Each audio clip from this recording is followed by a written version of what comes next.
హైదరాబాద్కి ఓఆర్ఆర్ అనేది మణిహారంలాగా ఉంటే ట్రిబుల్ ఆర్ అనేది మహాహారం లాగా రాబోతుంది.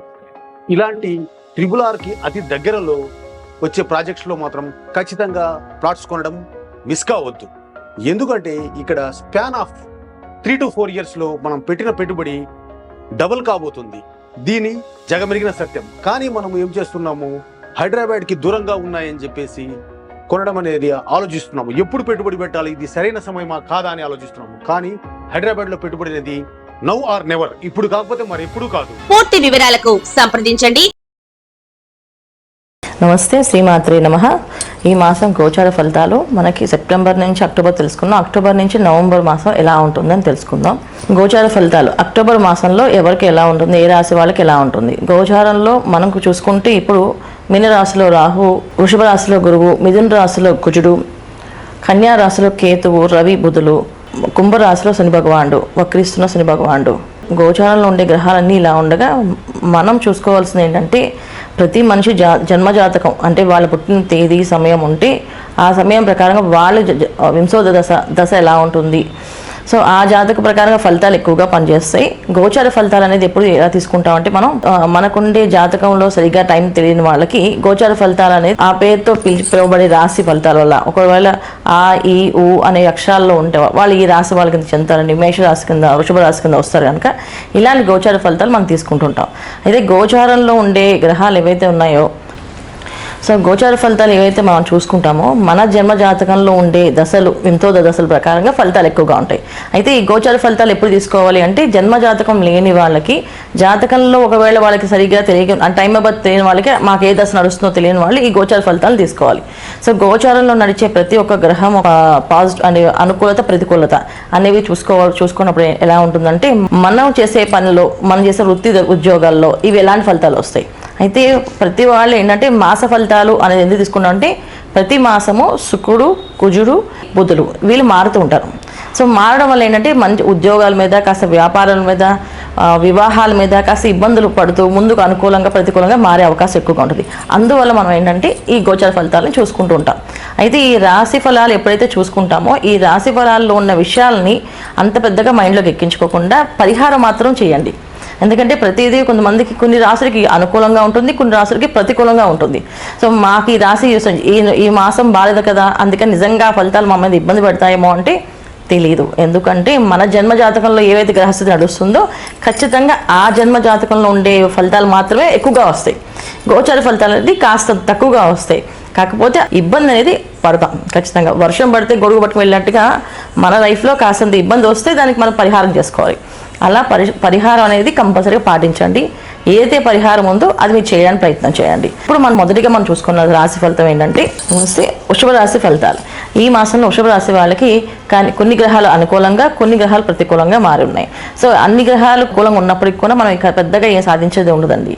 ఎందుకంటే కొన్ని గ్రహాలు మనకు అనుకూలంగా ఉన్నప్పుడు ఒక గ్రహం ఉన్నా మనకి అనుకూలంగా కనిపిస్తుంది. అయితే ఈ మాసంలో వృషభ రాశి వాళ్ళకి ఏంటంటే మెయిన్ ఎదుర్కొనే సమస్య ఏమి ఉందంటే భార్యాభర్తల మధ్య ఇబ్బంది, విభేదాలు వచ్చే అవకాశము, తర్వాత వాళ్ళకి ఒక రకమైన అసహనం గురే అవకాశం ఎక్కువగా ఉంది. ఈ మాసంలో వీళ్ళకి మిథున రాశిలో ఉన్న కుజుడు, ద్వితీయ స్థానంలో ఉన్న కుజుడు ఏంటంటే కుటుంబంలో ఏదో ఒక అశాంతి, అసహనం, ప్రశాంతత లేకపోవడం, వీళ్ళు ఏ పని చేసినా అది మాకు అనుకూలంగా లేదు అని అనిపించడం, చేసిన దానికి సాటిస్ఫాక్షన్ రాకపోవడం, మీరు చేసింది కరెక్ట్గా ఉన్నప్పటికీ కూడా మనకి సాటిస్ఫాక్షన్, సెల్ఫ్ సాటిస్ఫాక్షన్ అనేది ఉండదు. అది ద్వితీయంలో కుజుడు ఉండడం వల్ల మీకు ఉండే ఇబ్బందులు. అయితే ఎప్పుడైతే 21 నుంచి అక్టోబర్ 20 నుంచి కుజుడు కర్కాటక రాశిలో ప్రవేశిస్తాడు, అప్పటి నుంచి మీకు కాస్తంత అనుకూలత కనిపిస్తుంది. అయితే మనం చూసుకోవాల్సింది, పాటించవలసింది ఏంటంటే కుటుంబంలో ఎవరితోటి ఎక్కువగా మాట్లాడకుండా, ఎక్కువ వాదన పెట్టుకోకుండా, కాస్త మూర్ఖంగా మాట్లాడకుండా మనం ఆ విషయాన్ని అక్కడితో వదిలేసి ఈ మాసం కొంచెం ఇలాగే ఉంటుంది నాకు అనుకొని వదిలేసి ముందుకు వెళ్ళడం వల్ల మీకు అన్నీ అనుకూలంగా మారుతాయి. లేకపోతే ఏంటంటే ఏదో ఒక సమస్య ఇంట్లో ఏదో ఒక పోరు పెట్టుకుని బయటికి వెళ్ళాం అనుకోండి, ఖచ్చితంగా మనకి అన్నీ అనుకూలంగా జరగవు. ఏదో ఒక భార్యాభర్తల మధ్యన గొడవలు రావచ్చు, లేకపోతే తల్లిదండ్రులతో ఏదన్నా వాళ్ళు ఏదో చెప్పింది మీకు నచ్చకపోవచ్చు. ఇది కుటుంబ సమస్య అనేది ఏంటంటే కుటుంబంలో ఎవరెవరైతే ఉన్నారు వ్యక్తులు వాళ్ళందరూ కూడా ఈ విధంగా వస్తారు. సో దాంట్లో తల్లిదండ్రులు రావచ్చు, అత్తగారు, మామగారు రావచ్చు, భార్య రావచ్చు, పిల్లలు రావచ్చు, ఇలాగే కుటుంబంతో ఏదో ఒకటి అన్నదమ్ములు రావచ్చు, ఎవరైనా సరే కుటుంబం నుంచి వచ్చే అవకాశాలు ఎక్కువగా ఉన్నాయి కనుక మనం చేయాల్సింది ఏంటంటే ఎక్కువ శాతం మౌనంగా ఉండి మన పని మనం చేసుకుంటూ వెళ్ళడం అనేది ఉత్తమమైన ఫలితాలు. లేకపోతే ఇలాంటి ఇబ్బందులు ఎదుర్కోవాల్సి వస్తాయి. తర్వాత ధనం ఎలా వచ్చినా అలా ఖర్చు అవుతుంటుంది. సో ఎంత ప్రయత్నం చేసినా ఎందుకు చేయలేకపోతున్నాం అనే ఒక బాధ అయితే మీకు మనసులో ఉంటుంటుంది వృషభ రాశి వాళ్ళందరికీ. ఎందుకంటే ద్వితీయంలో కుజుడు. సో ఎప్పుడైతే గురువు వృషభ రాశిలో ఉండడం వల్ల ఏంటంటే స్తంభించినట్టుగా ఏ పనైనా చేయాలంటే అన్ని అనుకూలంగా అనిపిస్తే కానీ అనుకూలంగా మనకేం కనిపించదు. చూడ్డానికి అన్ని అనుకూలంగా మీకేం బాగానే ఉందిగా అని అనుకుంటారు ఎవరైనా చూస్తే. అలాంటి పరిస్థితి ఉన్నప్పుడు మన మనసుకు మాత్రం ఇది అనుకూలంగా అనిపించట్లేదు, ఎందుకు డబ్బు నిలబడట్లేదు, డబ్బు ఖర్చు అవుతుంది అనుకుంటున్నారు. వాళ్ళకి ఈ మాసంలో కొంచెం అంతా మెరుగైన ఫలితాలు ఈ మాసంలో ఉంది. ఆర్థిక రకమైన ఇబ్బందులు ఎదుర్కొన్న వాళ్ళు ఆర్థికంగా కాస్త స్థిరపడే అవకాశం ఈ మాసంలో ఉంది.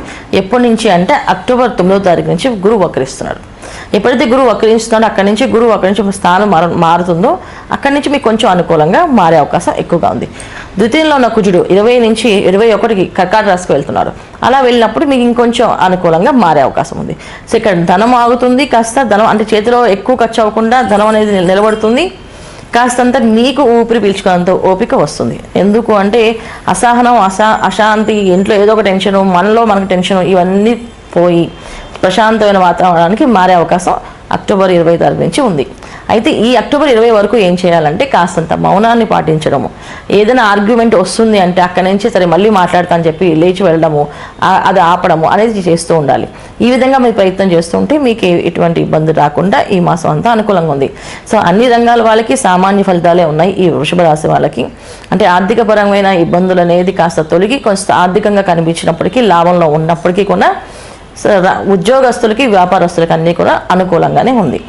అంత ప్రతికూలంగా కనిపించట్లేదు, అలాగనే అంత లాభంలో కూడా కనిపించట్లేదు. సామాన్య ఫలితాలే కనిపిస్తున్నాయి. విద్యారంగంలో వాళ్ళకి, విద్యార్థులకి కాస్తంత బాగుంది, మెరుగైన ఫలితాలు ఉన్నాయి. వాళ్ళకి కొంచెం పట్టుదల, కృషి, చదవాలనే ఒక పట్టుదల ఎక్కువగా వచ్చి చదవాలనుకుంటారు. సో అంటే పక్క వాళ్ళతో కంటే మేము బాగా చదవాలి అనే ఒక పోటీ తత్వము వాళ్ళకి ఏర్పడి వాళ్ళందరూ వాళ్ళే చదవాలని ప్రయత్నం చేస్తారు. ఈ విధంగా వీళ్ళు విద్యార్థులు మాత్రం చాలా అనుకూలంగా ఉంది, మిగతా వాళ్ళకి కాస్త ప్రతికూలంగా ఉంది. కనుక వీళ్ళందరూ పరిహారం పాటించుకోవడం, ఆ పరిహారాన్ని జపం చేయడం, పరిహారం చేసుకోవడం తప్ప రాశి ఫలాలు అనేది మైండ్లో పెద్దగా పెట్టుకోవద్దు. ఈ మాసం అంతా భార్య భర్త మధ్య విభేదాలు వస్తాయి కదండి, లేని విభేదాలు మీరు తెచ్చుకోవద్దు, దాని గురించి ఎక్కువ ఆలోచించద్దు. వస్తున్నాయి అనేది గోచార ఫలితాల్లో. మీ జన్మజాతకంలో అన్యోన్య దాంపత్య జీవితం ఉండి బాగుంది అనుకుంటే మీ గ్రహస్థితిలో మార్పులు అనేవి మీ వంశోదయ దశ అనేది బాగుంటే ఖచ్చితంగా అనుకూలంగానే అనిపిస్తుంది.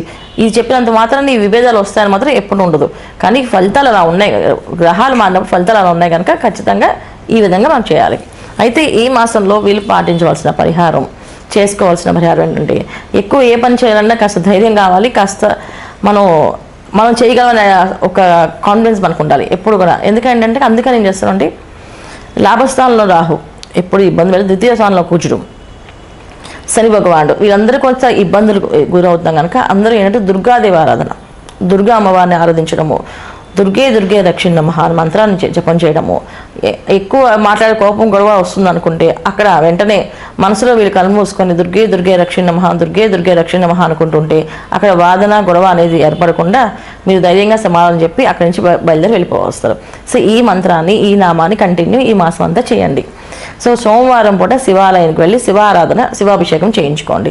ఇంట్లో బాగా ఇబ్బందులు ఉండి బాగా గొడవలు జరుగుతున్నాయి, చాలా కష్టంగా ఉంది అనుకుంటే మాత్రం ఇంట్లో రుద్రాభిషేకం ఈ ఆశ్వీజ పౌర్ణమి అంటే ఇప్పుడు మనకు వచ్చే అక్టోబర్ మాసంలో ఆశ్వీజ పౌర్ణమి, ఆశ్వీజ మాసం దసరా నవరాత్రులు చక్కగా ఇంట్లో పౌర్ణమి రోజు అభిషేకం చేయించండి. అన్నీ బాగుంటాయి, అన్ని విధాల ఫలితాలు బాగుంటాయి వీళ్ళకి.